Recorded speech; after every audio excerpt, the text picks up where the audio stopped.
meus caros, aqui é o Corvo. Falar sobre o temperamento e personalidade de Lestat não é algo que eu faço pela primeira vez no canal.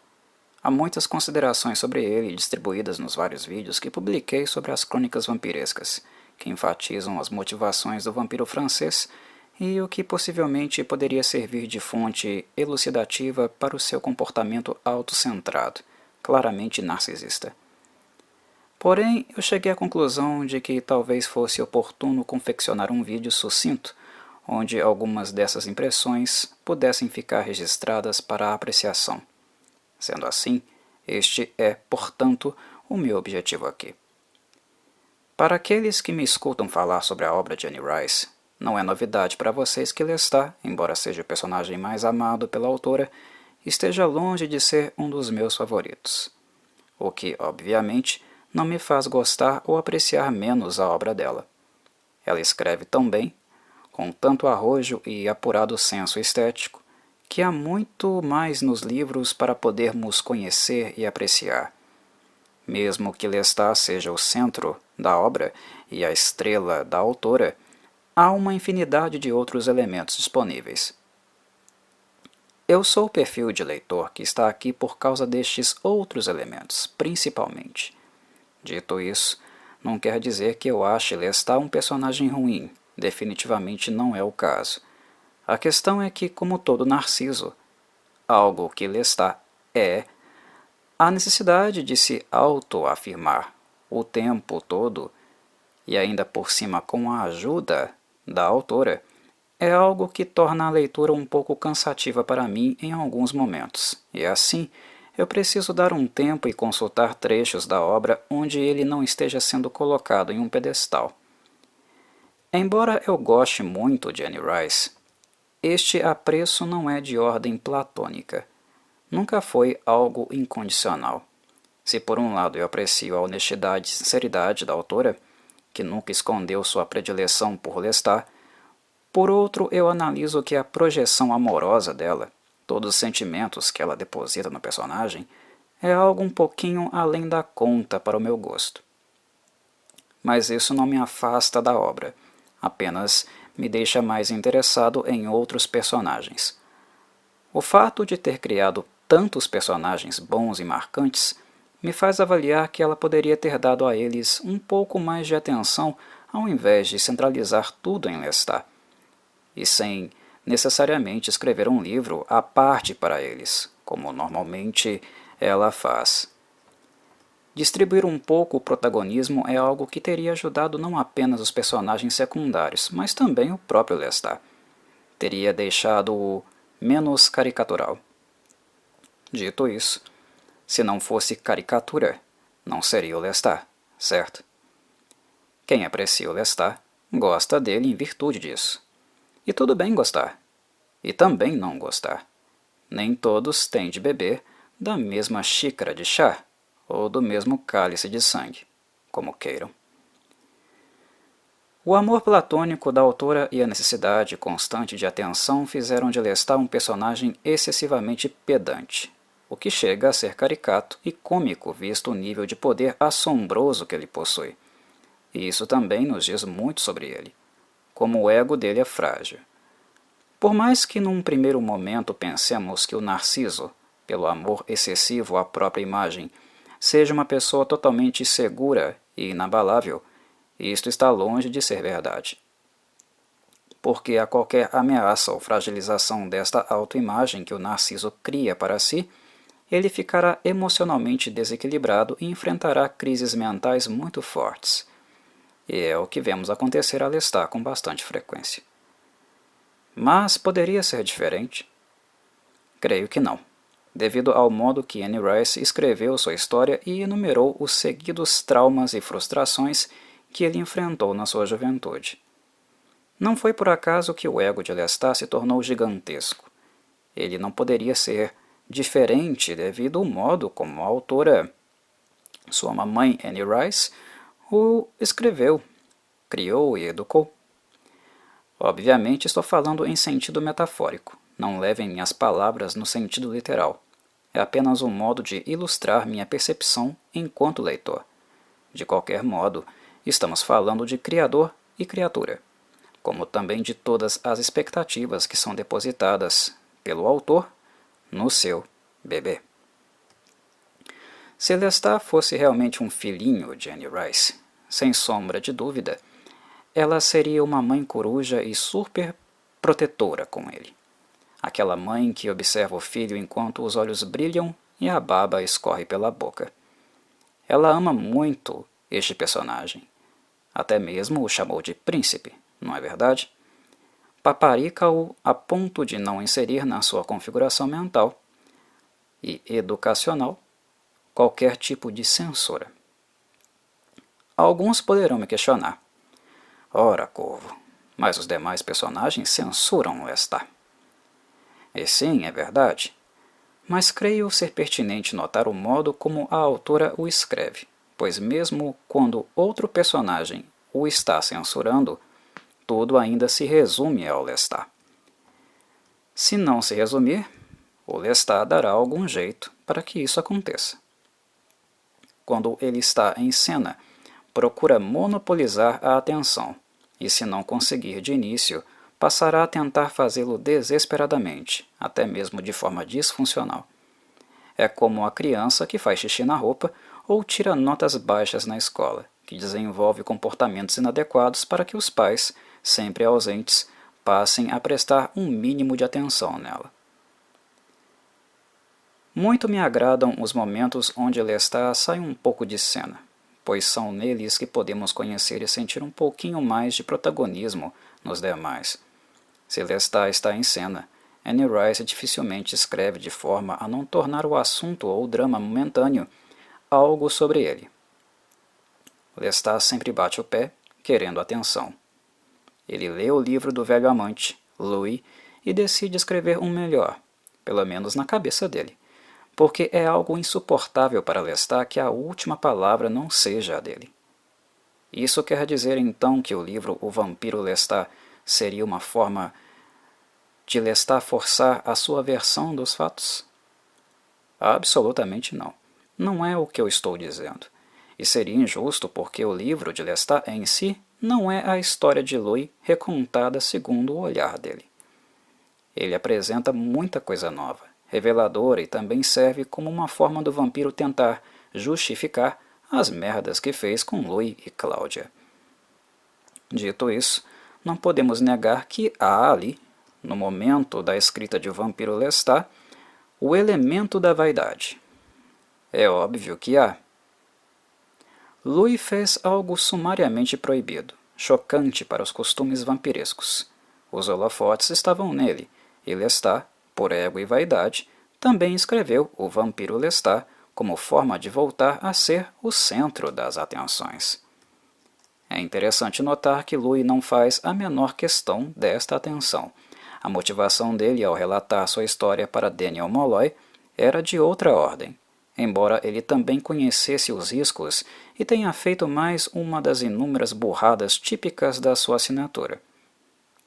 Mas não é este o caso de Lestat. Há o elemento da vaidade envolvida. Ele quer o seu trono do estrelato de volta.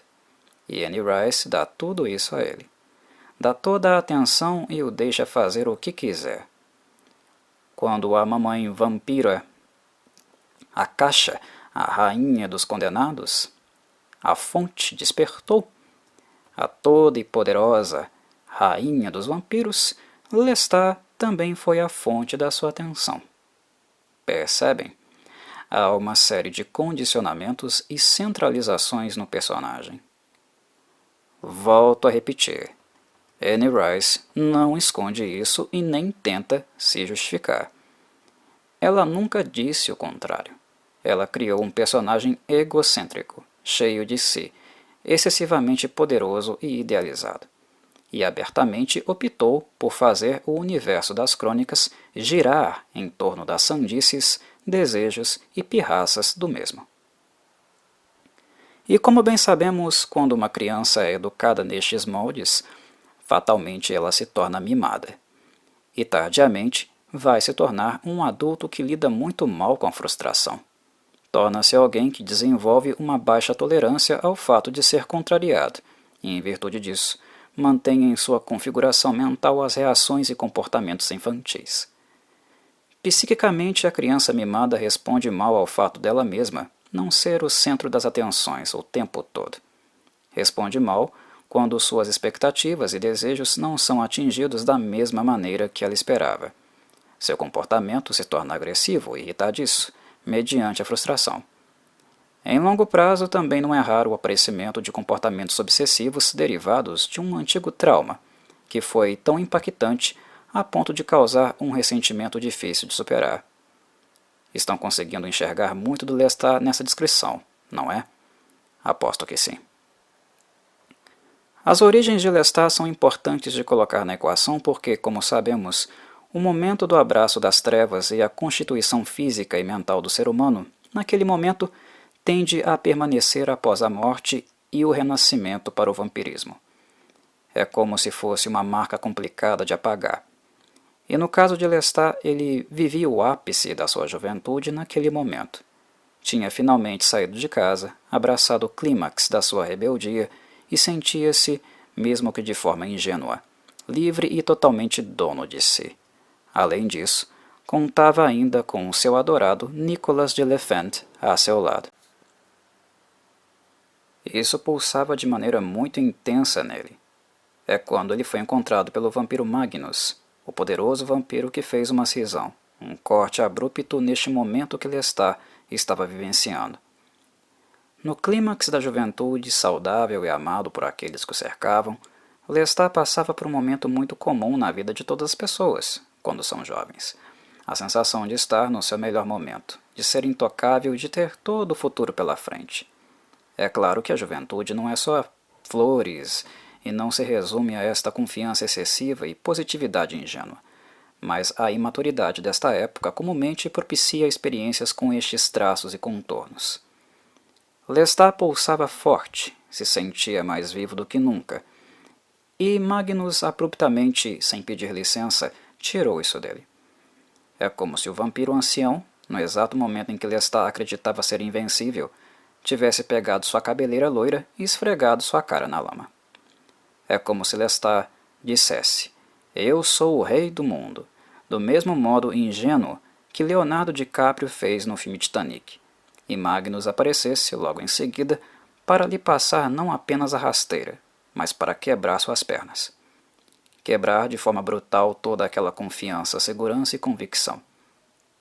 Lestat sentia que sua vida estava carregada no máximo, no seu ápice. E Magnus, por sua vez, com um golpe seco, a ceifou de Lestat. Podem imaginar o impacto disso? O choque e o seguido trauma que tal experiência acarreta? Caiu a ficha do quanto a vida é algo extremamente frágil. E o pior, algo irreparável. Que nós não somos deuses, e nem o sangue e poder assombroso que Magnus deu a Lestat poderia reparar isso. Embora fosse incomensurável, este poder é estéril no sentido de substituir aquela energia vital que pulsava e que foi feita em 1000 pedaços. Pedaços que ele, Lestat, teve que juntar sozinho, porque Magnus não ficou ao seu lado para ensinar-lhe absolutamente nada, e nem para ajudá-lo a lamber as suas feridas. O que Magnus fez com Lestat foi algo traumático, e que adoeceu o vampiro de um modo que, na minha análise, ele nunca chegou a se curar. Porque a partir dali, a busca de Lestat pela versão de si que morreu passou a ser constante, algo que ao mesmo tempo ele jamais poderia ter novamente. Ele morreu. Acabou. Lestat passa a buscar rapazes que o lembram daquela sua pulsação, daquela vivacidade e personalidade destemida. Alimenta-se de homens com este perfil, porque concomitantemente ele expressa nisso sua grande frustração por eles lembrarem daquilo que ele teve e nunca mais terá novamente. A imagem do Lestat belo, jovem, livre e destemido é a imagem ideal que ele tem de si, que narcisicamente passou a buscar em si e nos outros, mas que em si ele não pode encontrar porque não é algo compatível com a sua atual condição. Ele está morto, é uma criatura das trevas, e quando o encontra nos seres vivos, quando eles minimamente remetem ou fazem que ele se lembre daquilo que foi, Lestat se envolve com eles e logo após os destrói, em virtude da frustração, da mágoa e ressentimento. É uma busca ininterrupta e cujo final nós já sabemos de antemão, mas apenas nós, que estamos observando do lado de fora. Porque na dinâmica mental de Lestat isso não é tão claro e simples para ele. Louis, por sinal, teve mais facilidade de perceber isso do que o próprio. É algo de natureza psicopatológica, um trauma mal resolvido de Lestat. Neste ponto, ele não é diferente dos demais personagens das crônicas vampirescas, todos com seus problemas individuais e complexos. A obra de Anne Rice protagoniza vampiros, mas eles são reflexos da própria condição humana. Na morte, eles passam a estar mais esclarecidos sobre a vida em virtude da falta da mesma. Vocês irão questionar. Ué, Corvo, pela sua fala, o Lestat tomou muita pancada, e até é possível sentir pena dele. Sendo assim, então por que diz que a autora tem um amor incondicional por ele, o paparica e o escreve de forma idealizada? Porque uma coisa não anula a outra, meus caros. Primeiro de tudo, um adulto que não conseguiu superar o egocentrismo infantil claramente teve algum problema de desenvolvimento psíquico. Ele passou por traumas que dificultam um salto em termos de maturação. Adultos infantilizados são pessoas com problemas mal resolvidos, e na maioria das vezes, com uma resistência enorme para resolvê-los, pois lidar com eles machuca e os obriga a sair de uma zona de conforto. Se Lestat é um umbigo vampiresco ambulante, é algo bastante natural que a autora tivesse que construir algo que justificasse este comportamento. E para uma criatura secular como ele, inevitavelmente a sua postura repetitiva aponta para algo muito grave, que é o que vemos nos capítulos iniciais do livro O Vampiro Lestat, a obra que deixa isso mais claro. Do início do livro até o momento da partida de Gabrielle, sua mãe, temos o recorte para compreendermos por que Lestat se comporta dessa forma. E este recorte é mais do que o suficiente para isso. Mas depois disso, Anne Rice sempre ajudou o vampiro moleque a lamber as feridas ou sempre deu a ele algum presentinho compensatório. Vão negar?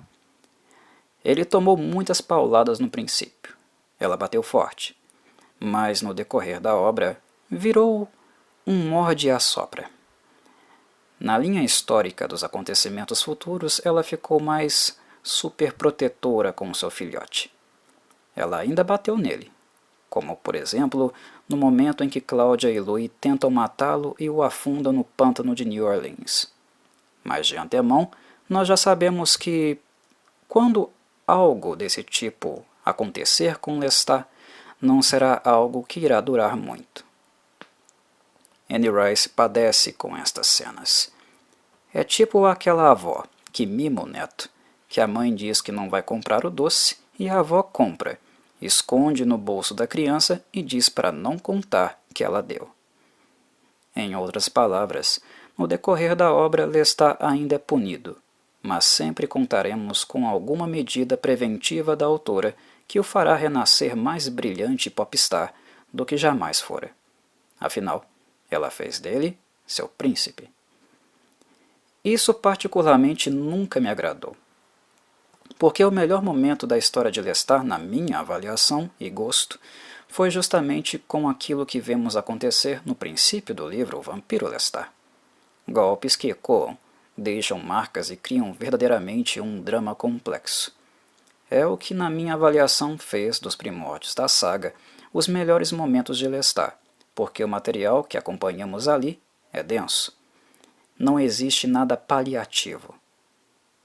A história com Nicholas, o trauma com Magnus, o relacionamento com Gabrielle e toda a tensão com Claudia e Louis, que acabaram sofrendo os efeitos colaterais causados por todas essas ocasiões prévias, são um ponto alto quando o assunto é Lestat, na minha avaliação. Por mais que eu não seja fã do Lestat, como comumente são os leitores das crônicas vampirescas, Estes momentos da sua história e das suas vivências são ricos e interessantes. O Vampiro Lestat é um livro excelente, narrado com muita qualidade e uma literatura de alto nível. A origem da sua personalidade sempre foi interessante para mim, ao contrário do Lestat tardio, que apenas exibe os efeitos colaterais daquilo que aconteceu com ele no passado. O Lestat idealizado, fantasioso, príncipe e o escambau, eu educadamente deixo para vocês. Eu passo. Nas crônicas vampirescas há muitos outros personagens mais interessantes que chamam mais a minha atenção do que o Lestat, que passa a fazer aquilo que se espera dele, da mesma forma que Anne Rice escreve aquilo que nós já sabemos que ela irá escrever sobre ele. De maneira alguma isso quer dizer que o drama que envolve o personagem seja totalmente desinteressante, mas sendo franco, creio que a história de Lestat já foi contada há muito tempo. Após o livro A Rainha dos Condenados, não reclamaria se a obra tivesse terminado. A autora continua escrevendo e expande seu universo, mas eu sinto ali um momento de ruptura. Eu não a julgo por isso. Seu personagem fez sucesso, ficou popular, e ela tem todo o direito de colher os frutos disso. Todo o direito. Mas é fato que a obra passou a ser um monstro diferente. Enfim, enquanto Anne Rice escrever sobre outros personagens, como ela fez com Pandora, ela atrairá muito mais a minha atenção do que quando escrever sobre Lestat. Isso também não quer dizer que ela não pode voltar a me surpreender algum dia. Claro que não.